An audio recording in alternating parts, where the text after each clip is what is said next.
एक ऐसी ध्यान की विधि है जो हम सबको सीख लेनी चाहिए। आप ऐसे समझिए कि अगर आपको किसी इंसान को हील करना है, यानी कि हर इंसान का एक अपना आभा मंडल होता है, ऑरा होता है। कोई भी जो बीमारी है, वो जब उसके फिजिकल शरीर पर आती है, उससे कुछ ही समय पहले वो उस इंसान की जो एनर्जी बॉडी होती है, जो उसका आभा मंडल है, वो बीमारी सबसे पहले उसके उस एनर्जी बॉडी पर आती है।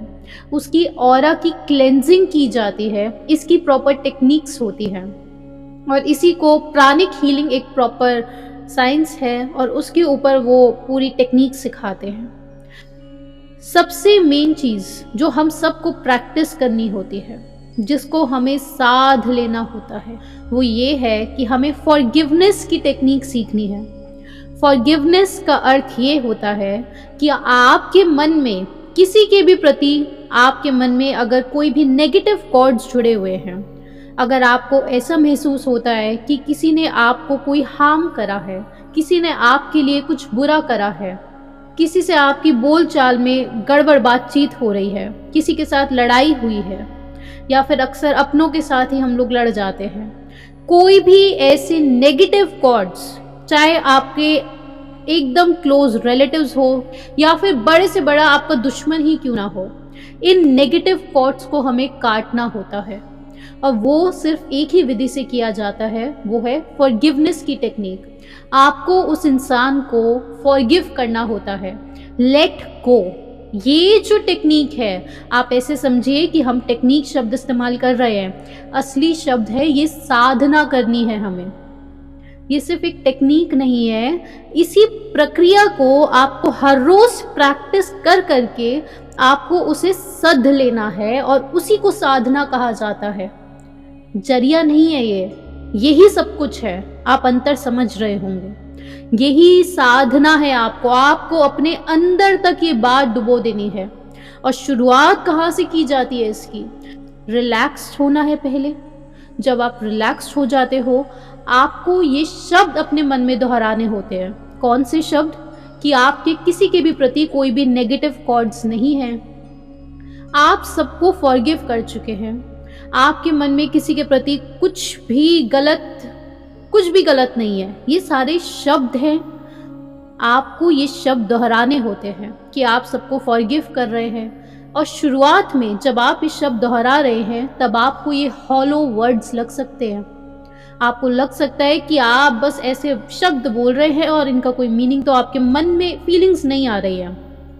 उदाहरण के लिए कुछ बच्चों को डांट दिया है। बच्चों के प्रति अक्सर हम नहीं होते ऐसे। आप देखिए, जब छोटा बच्चा होता है तो आप उसको वो आपको चाहे जितना बुरा भला कह दे, लेकिन फिर भी आप उसको मन से फॉरगिव कर चुके होते हैं। तो वो जो फॉरगिवनेस की जो फीलिंग है, वो जो भावना है, जो मन से आप फॉरगिव कर देते हैं, वो आपको हर इंसान के प्रति करनी होती है। और ये किस लिए करनी है? क्योंकि आप अगर ध्यान के मार्ग पर आ रहे हैं, यानी कि आपको आत्मा का, अपने आप का जब ज्ञान एकत्रित करना है, तो ये जो दूसरों के प्रति आपने नेगेटिव एनर्जीज डाल रखी है, वो एक ब्लॉकेज है बहुत बड़ी आपके आत्मज्ञान को एकत्रित करने के लिए। तो ध्यान की जो आपकी जो पूरी जर्नी है, उसमें आप ऐसे समझ लीजिए कि प्री रिक्विजिट है ये। आपको बाकी सभी लोगों से, सभी सोल से आपको फॉरगिवनेस की जो फीलिंग है, वो फीलिंग आपको डेवलप करनी है। और जैसे अभी हमने बताया कि शुरुआत कहाँ से होगी? शुरुआत होगी कि आपको ये शब्द अपने अंदर दोहराने हैं, यानी कि रिपीटिशन की जो टेक्निक होती है, आपको हर रोज ये रिपीट करने हैं यही शब्द कि आप उस इंसान को फॉरगिव कर चुके हैं, आप उस इंसान को फॉरगिव कर चुके हैं। क्योंकि अगर आप ऐसा नहीं करते हैं, आपके मन में जैसे ही क्रोध आता है, ये कितनी बुरी भावना है, आप सोच भी नहीं सकते हैं। क्रोधित इंसान किस प्रकार का होता है, उसे हम एक छोटी सी बहुत ही प्यारी एक बुद्ध की कहानी है, उससे समझेंगे। एक बार बुद्ध अपनी सभा में बैठे हुए थे। सभी लोग, सभी भिक्षु वहाँ आकर बैठ गए हैं, लेकिन उस समय पर बुद्ध ने एक भी शब्द नहीं बोला। साइलेंट, आंखें बंद करके रखी बुद्ध ने, कोई एक शब्द नहीं बोला।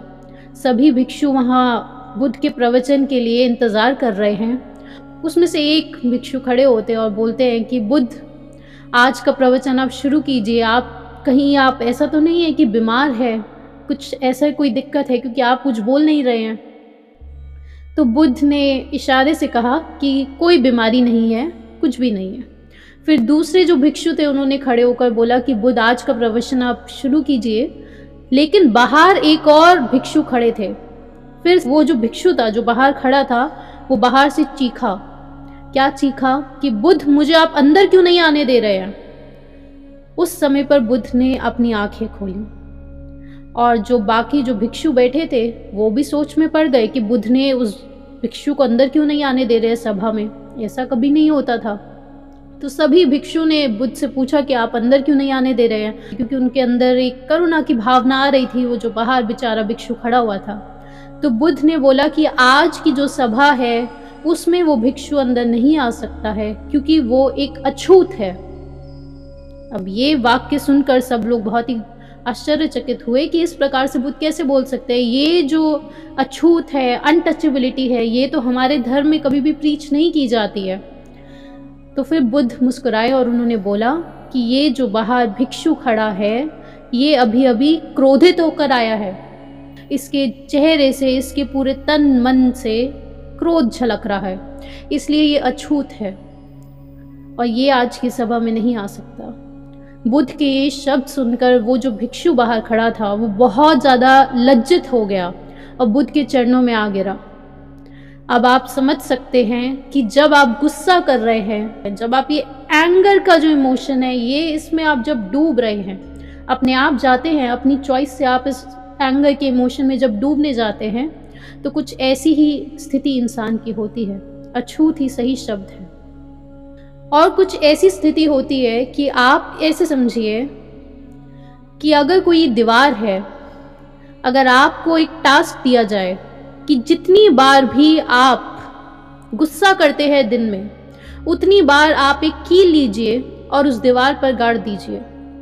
आपको एक टास्क दिया जाता है, तो पहले दिन आप ऑब्जर्व करेंगे करीब 20 बार गुस्सा करा और 20 कीलें आपने उस दीवार पर गाड़ दी। अगले दिन दोबारा आपको बोला गया कि अब फिर से गुस्सा आए तो दोबारा से कीलें गाड़ देना। अगले दिन आपको 20 से कम बार गुस्सा आएगा, क्योंकि अब आपको हर एक वो जो गुस्से का इवेंट था वो दिख रहा है कीलों के रूप में। अगले दिन हो सकता है आप 15 बार गुस्सा करें, आप 15 कीलें गाड़ दें। उसके अगले दिन जब आप देखेंगे तो वो कीलों का नंबर घटता जाएगा। ऐसा पैटर्न ह्यूमंस में ऑब्जर्व किया जा सकता है। और जब ऐसी स्थिति पे आप पहुंचेंगे कि एक भी कील आपने नहीं गाड़ी है और ऐसा कुछ दिन तक आप महसूस कर रहे हैं कि अब आप गुस्सा नहीं कर रहे हैं, तो आप सोचेंगे आप गुस्से से मुक्त हो चुके हैं। लेकिन अगर उसके बाद आपको बोल दिया जाए कि अब आपको वो सारी कीलें जो आपने गाड़ी है उस दीवार पर, उनको आपको बाहर निकालना है, तो आप उन सारी कीलों को बाहर भी निकाल के एक बॉक्स में रख देंगे। लेकिन उसके बाद आपको वो जो दीवार है जिस पे आपने कीलें गाड़ी थी, उस दीवार की स्थिति को ऑब्जर्व करने को दिया जाएगा। तो आप देख सकते हैं कि वो जो दीवार है उस पर पूरे छिद्र हो चुके हैं, वो दीवार बिल्कुल खराब हो चुकी है। इंसान का मन भी इसी प्रकार से हो सकता था जैसी वो दीवार है, कि जितनी बार भी आप गुस्सा कर रहे हैं उतनी बार आपके मन में भी छिद्र बन रहे हैं, और वो इतने ज़्यादा हार्श, इतने ज़्यादा हार्मफुल हो सकते हैं आपके लिए कि वो जो कीलें हैं वो निकल जाएंगी, लेकिन वो छिद्र रह जाएंगे। लेकिन हमारी खुशकिस्मती है ये कि इंसान का जो मन है, इंसान की जो सोल है, वो इस प्रकार की नहीं है उस दीवार के समान। हम लोग उसे हील कर सकते हैं इजीली। और उसे हील कैसे किया जाता है? वो ध्यान के माध्यम से किया जाता है। लेकिन शुरुआत कहाँ से करनी है? कि आपको फॉरगिवनेस की जो फीलिंग है वो अपने अंदर इम्बाइब करनी है। शुरुआत में शब्दों से करनी है। अब यहाँ तक आप सब कुछ समझ गए हैं, क्योंकि काफ़ी समय से आप लोग जुड़ रहे हैं, तो अब हम उम्मीद करते हैं कि आप इस पार्ट को भी समझ पाएंगे। फॉरगिवनेस क्यों बोला जा रहा है? आप सोचिए ज़रा। फॉरगिवनेस का अर्थ ये है कि आपको हमने एक ग्रीन कार्ड दे दिया है, एक ग्रीन सिग्नल दे दिया है आपको कि आप दूसरे इंसान से ऊपर है। हम बोल रहे हैं आपकी कोई अपनी वाइफ से कोई नोक-झोंक हुई है, कुछ गड़बड़ बात हुई है, तो आप फॉरगिव कर दीजिए। इसका अर्थ ये हुआ कि आपने तो सही करा ही होगा और वाइफ ने तो गड़बड़ करी होगी, फॉरगिव कर दो। किसी ने भी कुछ कहा है, हम बोल रहे फॉरगिव कर दीजिए। इसका मतलब आपने अपने मन में अंदर से ये बात मान ली है कि आपने सही करा है और आप ऊपर है उस इंसान से। आप समझ रहे हैं, ये अंदर ही अंदर इंसान के चल रहा होता है। लेकिन क्यों बोला जा रहा है कि फॉरगिव करें? क्योंकि इसके जब आप और डेप्थ में जाएंगे कि जब कोई इंसान आपके प्रति कुछ भी गलत भी कर रहा है, जो आपका पर्सपेक्टिव है कि वो गलत कर रहा है, वो जो इंसान है वो असलियत में आपके बेनिफिट के लिए ही कर रहा होता है। आप ऐसे समझिए कि अगर कोई इंसान आपके सामने आकर आपको कुछ शब्द बोल रहा है, कुछ गाली दे रहा है, कुछ भी शब्द बोल दे, बुरे से बुरे शब्द बोल दे, और अगर आप ध्यानी इंसान हैं और वो इंसान में इतनी शक्ति है कि वो केवल अपने शब्दों से आपके जो ध्यान की स्थिति है उसे भंग कर सकता है, तो आप समझिए वो आपका टीचर है। आप समझ जाइए। और वो इंसान आपके लिए वो टेस्ट लेकर आया है और उसमें आप फेल हो गए। अगर वो इंसान आपके जो सही इमोशंस थे उसको भंग करने में सक्षम है। कोई भी इंसान आपसे कुछ गलत बोल रहा है, आप देखिए कि क्या आप उस टेस्ट को पास कर पा रहे हैं। और हर रोज़, क्योंकि आप गृहस्थ जीवन में हैं, तो हर समय उस टेस्ट में ही घिरे हुए हैं कि हर समय आपको परफॉर्म करना है, ऐसे समझ लीजिए। जब आप इतनी ज़्यादा एनर्जी के साथ, इतनी ज़्यादा, ये कौन सी एनर्जी लग रही है?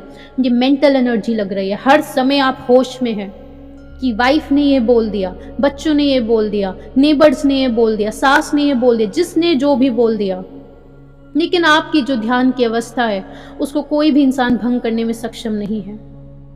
और वो इंसान आपके सामने एक टेस्ट प्रेजेंट कर रहा है, लेकिन उस स्थिति पे मनुष्य नहीं पहुंच पा रहे हैं। इसलिए उनको एक शॉर्टकट दे दिया गया है कि आप फॉरगिव कर लो, आप ऊपर हो भैया, आप मान लो और फॉरगिव कर दो पहले। जब आप उस स्थिति से आ जाओगे उसके बाद आपको अगली स्टेज समझा देंगे। और दूसरा जो सबसे इम्पोर्टेंट, अगर आप बुद्धिज़्म पढ़ते हैं, आप हिंदुइज्म के टेक्स्ट पढ़ते हैं, तो उसमें यही लिखा जाता है कि ये आपके पिछले जन्म के कर्म है। आपने पिछले जन्म में, उदाहरण के लिए, अगर कोई इंसान आपके घर से चोरी करके ले जाता है, आपका सारा धन ले गया चोरी करके, तो आपके मन में बहुत ही स्वाभाविक है, बहुत गुस्सा आएगा आपको। लेकिन अगर कोई संत आपके सामने बैठा है तो वो आपको यही समझाएगा कि आपके पिछले जन्म के कर्म हैं और वो कर्म कट गए हैं, खुशियाँ मनाओ, जितनी खुशी हो सकती है उतनी खुशियाँ मनाओ। वो आपको ज़रूर यही कहेंगे, लेकिन उस स्थिति तक इंसान नहीं पहुंच पा रहे हैं।